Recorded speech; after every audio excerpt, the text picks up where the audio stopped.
નમસ્કાર, આપનું હાર્દિક સ્વાગત છે એજ્યુકેશન ગુજરાત ચેનલમાં. આજે આપણે ધોરણ 6ના ગુજરાતી વિષયનો છેલ્લા જે આપણે પાઠ પૂર્ણ થાયને પાછળ આગળ વધતા પહેલાં આપણે આ પોઈન્ટ છે જેનું સંપૂર્ણ સોલ્યુશન શીખીશું વિડીયોના માધ્યમથી. પ્રશ્ન પહેલો છે, રેખાંકિત શબ્દોથી ઉલટો અર્થ ધરાવતો શબ્દ મૂકી ખાલી જગ્યા પૂરો. પેલું, તે અસત્ય જ કહી રહ્યો હતો ત્યારે તમે ખાલી જગ્યા પર અડગ રહ્યા ને એ બદલ ધન્યવાદ. તો અસત્યનો થશે સત્ય, એનો ઉલટો એટલે વિરુદ્ધાર્થી શબ્દ. બીજું, દરેક માટે આપણે શુભ વિચારીએ તો કોઈનું ખાલી જગ્યા ન થાય. શુભ એટલે કે વિરુદ્ધાર્થી થશે એનું અશુભ. ત્રીજું, જજ સાહેબ તો ન્યાય જ કર્યો પણ એમણે ખાલી જગ્યા લાગી તો ન્યાયનો થશે અન્યાય. ચોથું, અસુવિધામાં પણ હું ખાલી જગ્યા શોધી લઉં છું તો અસુવિધાનું વિરુદ્ધાર્થી થશે સુવિધા. પાંચમું, અશાંતિ કરનારને ખાલી જગ્યાનું મૂલ્ય ક્યાંથી સમજાય તો એનું વિરુદ્ધાર્થી થશે અશાંતિનું શાંતિ. પ્રશ્ન બીજો, આપેલ કાવ્ય પંક્તિનો વિચાર વિસ્તાર કરો.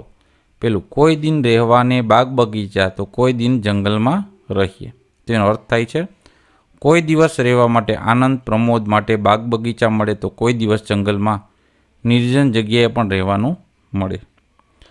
બીજું, અજવાળાના કાંઠા વચ્ચે અંધારાની નદી વહે એમાં મારી હોડીને આ કોણ હંકારે, પ્રશ્ન તું જ કહે.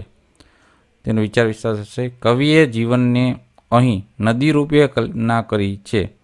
જીવનરૂપી નદી અંધકારમય છે, કોઈ દિશા દેખાતી કે જડતી નથી. જીવનરૂપી નદી ભલે અંધકારમય હોય પણ એ અજવાળાના બે કાંઠા વહે છે. આ અજવાળું જીવનની આશા છે. વિકટ સંજોગોમાં હાલક ડોલક થતી મારી જીવન નૌકા હે પ્રભુ કોણ હંકારે છે, તું જ કહે.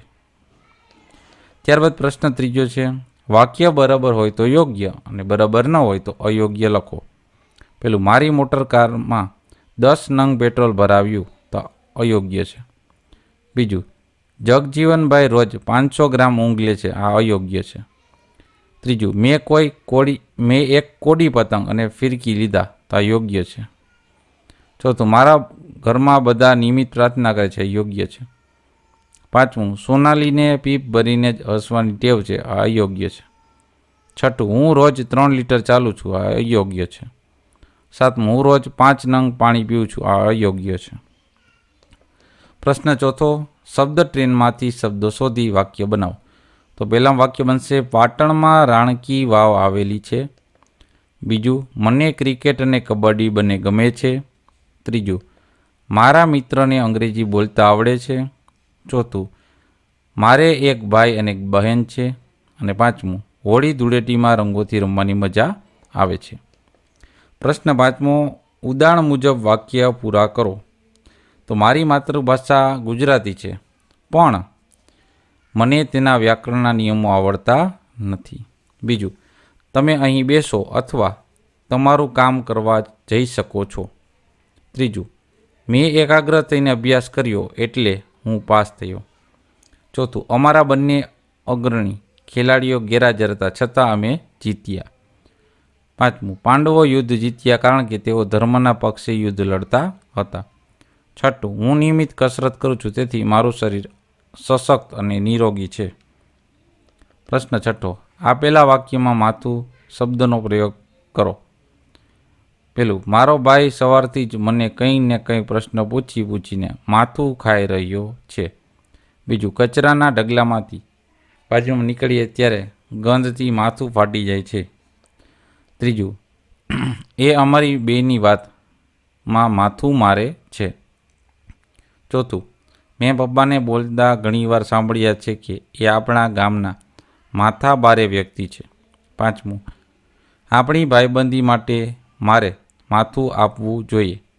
છઠ્ઠું, બાએ હેતથી સાસરે જતી દીકરીને માથે હાથ મૂક્યો. પ્રશ્ન સાતમો છે, નીચેના આપેલ શબ્દો પરથી બે રૂઢિપ્રયોગ લખીને વાક્ય પ્રયોગ કરો. તો પાણીના પહેલો પ્રયોગ છે, પાણી આવવું એટલે કે મોંમાં લાળ છૂટવી હોય તો ખાવાની ઈચ્છા થવી. વાક્ય, મિતાલીએ ભોજનની થાળીમાં ગુલાબજાંબુ જોયા ને મોંમાં પાણી આવ્યું. બીજું, પાણી ઉતારવું એટલે કે આબરૂ જવી. વાક્ય, શહેરના નવા પોલીસ કમિશનરે આવતાની સાથે જ